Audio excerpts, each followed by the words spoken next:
So what's up, guys? So today we're gonna be going to our buddy's Aaron's shop where his car is located at. We're gonna kind of show you guys what he got going on with his EG hatch. I don't want to say too much. I want him to kind of tell you guys about it, kind of save that surprise. So let's get to the shop.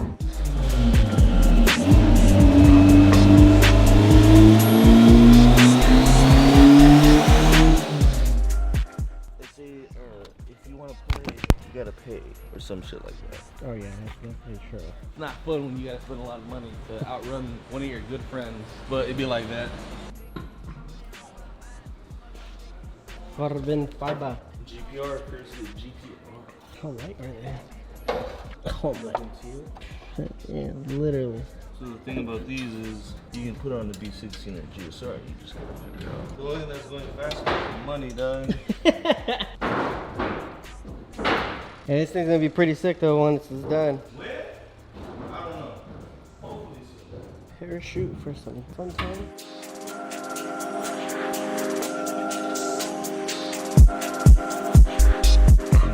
So what's your generic plan for this build? Generic plan, simple. I shouldn't say simple because people get mad. 84 mil, piston and rod. Stock? Be a driver B dog, all stock. Shout out to driver B. 84 mil piston and rod. It's going to TLRC stage 2 roller rockers. Of course, precision 6785 and M1 with a low cash tune in it, and see if we can be the first one in our area to go 8s because the competition's right there. Good friend Dustin, have your shit in order, please. I'm just playing. You know I love you. So yeah, sport front manifold, FCS. Shout out to Jason. I know a lot of Jasons. Ostrom, Raddick, Whitfield. Whitfield's for the cage, all the safety stuff. Nothing that I can't get or get done or have answered to him be like, yeah, we can make it. We can do it. Safety is very important when you're building cars like this, because on the track, sometimes they don't see stuff, and our biggest worry is not wanting to go into a wall or to the guy you're racing. So safety, safety, safety. How would you say like this kind of turbo setup for like a street setup? Would you recommend it for a street or just kind of more strictly towards the track? It'd be strictly racetrack. But say for other people. For other people, What would you recommend?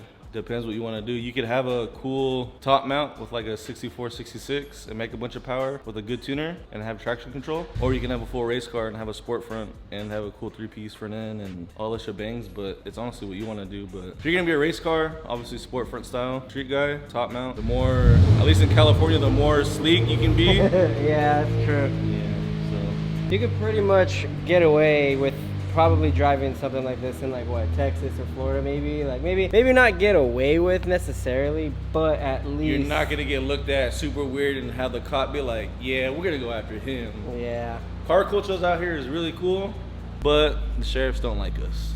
We're the typical, I wouldn't say we are, but like the way Honda's categorized out here. But it's an age thing too. Like if you're being cool with the cop, I shouldn't be out here doing it. I'm just cruising around, cool. But if the cop's cool, should be gravy, but most of the time it's not. So obviously I could tell you don't have any glass. Are you doing the Lexan stuff? We have Lexon. Shout out to Low Cash. He got me set up with some ASM. I think it's like 20% tint. Should be going in. We can't afford carbon doors. Good old cut doors. Light. I mean, the bar in there is like, what, 11, 13 pounds? And you just cut it out. Goodness gracious. Oh yeah, that's what I'm talking about. Carbon. Look at this. What's up with the interior setup that you decided to go with? Interior setup is GPR Auto Carbon Dash. It has a T1 long shifter setup in it with KLM staging brake, MPI steering wheel. We're gonna have a Motec M800 M&W ignition box, C125. Again, shout out to my guys, Ostrom, Senor Jason, Grandpa Tony Hawk, AKA Low Cash. And then Firmworks is going to be doing all the wiring. He has all that, so keep it simple. But yet again, people's simplicity is different than mine.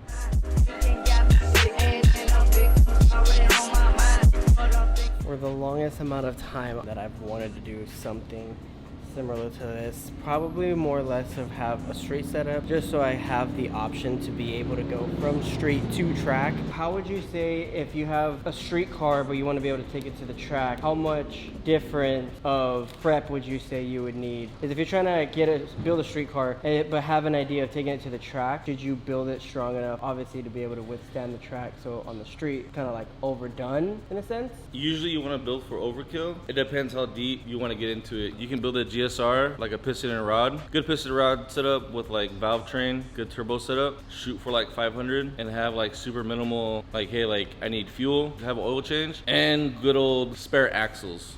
I mean, you can go 10s on stock axles and like a decent 500, 600 horsepower car, full interior. I mean, it's done, we've done it. But race car is like, you gotta have tires, you gotta have oil, depends how much power you make. If you're in it, an extra motor, an extra trans, how you wanna have it set up, like. And how much fun you kind of want to have at the Yeah, track. if you wanna have fun at the track, there's nothing wrong with like a good 700 horsepower. So you can do like a sleeve B series with like an 83 mil piston and rod. You can do pump E85, 64, 66. S300 or a Haltech, have fun with that all day with the fresh or a decent GSR trans and have fun all day. Depends what you want to have fun. Like, do you like being mad sometimes? Because Yeah. cars are like women, like you build it and it just gives you problems until you want to act right, and it's like, Yeah. it's like you have a you have an argument. It's like, well, fine, and then it works. You're like, you see, like Yeah, finally did something. Yeah, so see, I think it definitely does matter on how you want the setup, and I think what I'm probably would realistically want is complicated to be able to have it, you know, be able to do both, especially with how the cops are cracking down on everything. It'll be kind of unrealistic to be able to have it on the street, so I think maybe have it look like a sleek look, but still take it to the track, but not do like a crazy fast horsepower setup. Maybe like he's saying 500-600 horsepower, even 7, something not crazy. You can do that, and then like Haltech or Fuel Tech, because Fuel Tech, you know, they have all these jumper harnesses now, so you can put that in your car with a key turn or even like a Haltech, and you have front wheel speed sensor or rear wheel speed sensor, and get with your tuner. You can get with Dustin, you can get with Armin, Butler, and they'll get it set up for you, and you can just have fun where the car is just gonna do what it's gonna do and without spinning. Like, that's what I would do, is like a 700 horsepower car with a Haltech and a speed sensors, and take it to any one of those guys and just have fun. Yeah, because I definitely feel like I need to have some type of seat time for sure, mandatory. So something that's not overly powering for me to learn would be something right down my alley. You can hang out with all the BMW boys. What do you mean? They're gonna be behind me, bro. Well, hey, you know what's kind of crazy? Okay, I have to say this, and I want him to see how he feels. And this is 100% just genuine reaction. But a lot of the BMW guys, when I talk to them, they always like to think that the Hondas are not fast. I'm like, but until you meet the wrong one, you're gonna get your feelings hurt, because I don't know if they're just used to the, you know, the typical clapped out racers, but there's always those Hondas that, you know, if they look like, I feel like if they have the nice fresh paint job and they look like, oh, they put some money into it, it's definitely like the paint job is the last resort, so the main money is under the hood, so you're gonna find out. So it's kind of one of those like, Well, it also comes down to like you being a car guy. Like, hate to say it, but I would say not 90, but like now 80, maybe 75% of you BMW boys just get into it because like your friend has a car. But Yeah. pull up to the right Honda and you're gonna be like, damn, you may and might even go sell it and get a Civic, because that $80,000 car or whatever it costs, you about to get clapped by like a shit box that's like 15,000, maybe 20,000, depending on the setup. And especially if some of them like the super fancy like brand name stuff, and Yeah. there's a Civic that makes a lot of power on really cheap parts. That's even another thing that put it this way, you can go fast on a stock K24 with like an EP3 trans and a budget turbo kit. You can make 650, and like I said, you get a Haltech and you put a speed sensor on that. BMW, RIP, dog. Go cry in the corner, hit the boba shop, do what you're gonna do. because they even say, like, even for all-wheel drive versus all-wheel drive, they like to say that a lot, that it's All-wheel drive versus all-wheel drive, like, yeah, they think they take it all the time. I'm like, but you don't understand. Like, I always try to explain to them power to weight ratio, and they're like, that doesn't matter. I was like, it does kind of matter Yeah. when it comes to this. people, obviously there's people who have BMWs and that like rents, right? They know like, oh damn, like he's right. And there's obviously you get like the noobs or the newbies like, oh no, and that happens. You're just like, you kind of get humbled, right? But Yeah. BMWs are cool, don't get me wrong. I'm just not like, I'd rather spend 80 grand on this bucket and build something that makes 1,300 horsepower than you go and spend 80, $90,000 on a car. And then I think we were talking about or looking at the videos, and there's a Yeah. turbo kit for 20 grand. Like, Yeah, like, you guys spend another 20 grand. Did I ever tell you that one of my buddies bought some tail lights that were $10,000? They were OEM tail lights, but they were $10,000. It's probably like a super, what is it, like a BMW M It Sport was just competition. Yeah, because it had like the lasers on it and Yeah. stuff like that. So it was like kind of same even for like the Honda parts. Like he's right. Like the amount of money you spend on a Honda compared to a BMW, it is way different. That you get way more for your buck with the Hondas, and I feel like you get a lot more fun. Especially too, like I was gonna say, like for me, like I've been in a couple fast BMWs. Like the fastest like street one that I've been in is like 850. And don't get me wrong, it's fun, but it's too smooth, and you're not really like having that great of a time compared to one of these things, bro. When you're like hopping around the road. Honda's like a, if you guys ever like, depending where you're at in the world or in the States, it's like getting on Goliath. Like you're gonna feel the bumps, you're gonna feel the torque steer. Like you gotta drive it. Like it's a Honda's. I get it. I don't like the fart cannons. I don't like. No one likes those guys because they make it a bad name. Just like the BMW boys. Like there's guys out there that are like arrogant. And, like everyone has a bad name. Like each, I guess, category or cars or even before like Ferrari or Lambos. You know, like you get this like they're everywhere. Yeah, they're in every group. Every V8 guys have them too. But it's like in a Honda, like you put anyone in an 800 horsepower Civic, I guarantee you their mind will change. And like this shit's hella fun. Oh, yeah. It's just because they've never experienced it. They're just like, oh, it's a Honda. Like, until they do. Yeah, no, that's true. I remember with my dad, I took my dad for a ride. He's like, stop!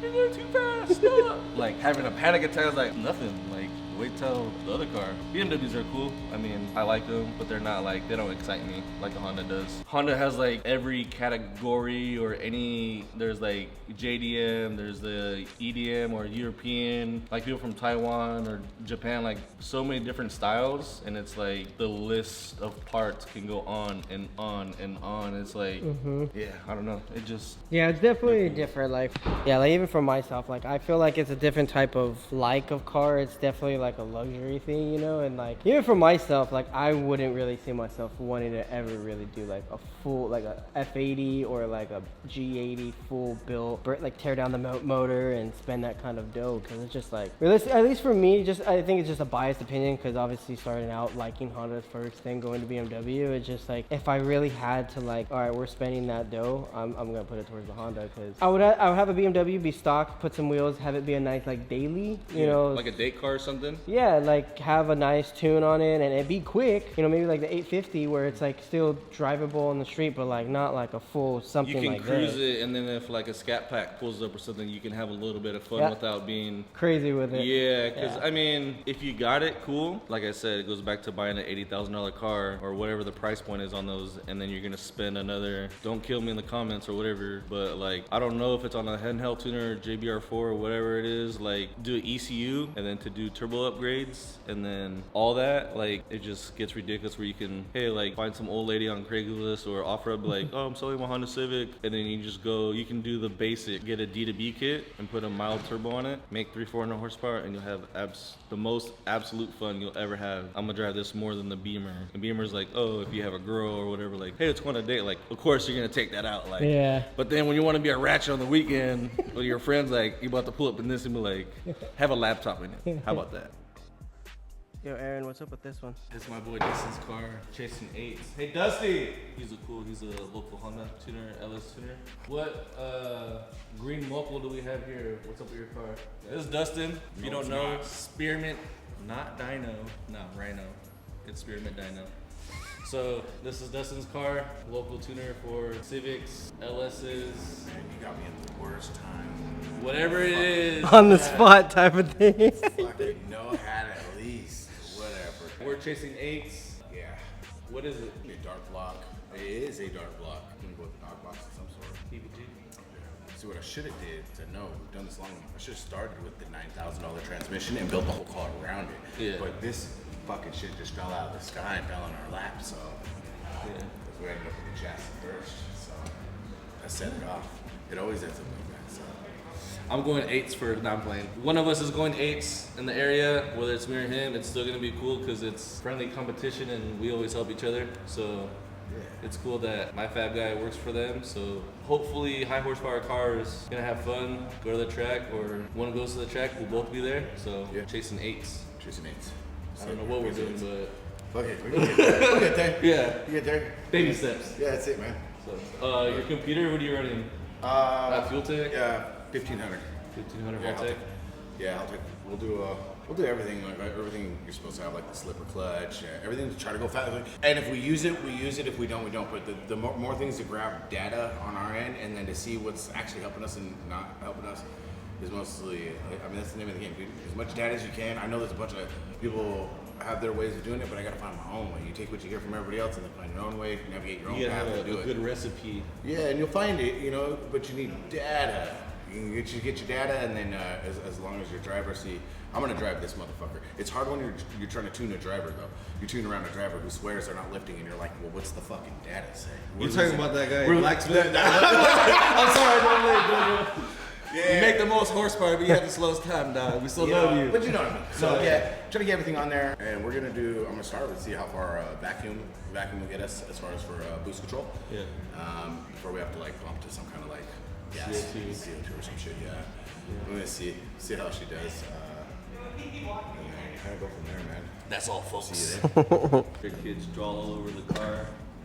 Shout out to my fat guy. Car was given to me. Something happened. He was like, "Hey, I'm gonna junk it." That's after I did the all-motor K car that my boy Sean Harley has. We did that chassis. And then I was like, I don't know. And then it was just kind of like, bring it. So what's like the next step then?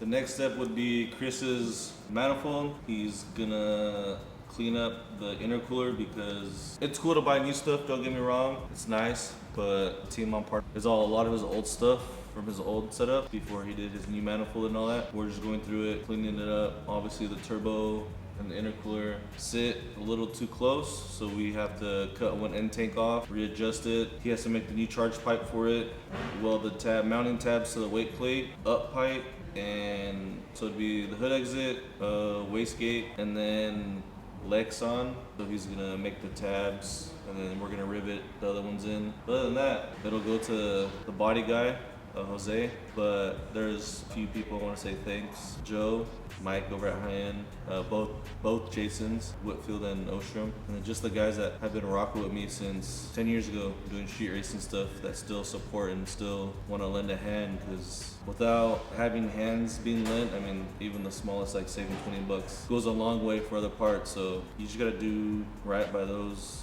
that do right by you, and like I said, you make your own opinion on people and you see how racing is. So Yeah. grassroots racing is very expensive, so a big shout out to my compa Ramiro, because we help each other with his truck or my car. So I shouldn't say I don't have sponsors, you know. Guillermo and from GPR Auto, he helps me with my fiberglass stuff. The guys help me out with deals all the time. Ostrom, Low Cash, NT, Rywire, everyone that's been involved, thank you. I know it's the beginning, but I would not want to leave anyone left out, because just like I help a lot of people, they help out a lot of people as well. But big thank you, because this shit's not easy.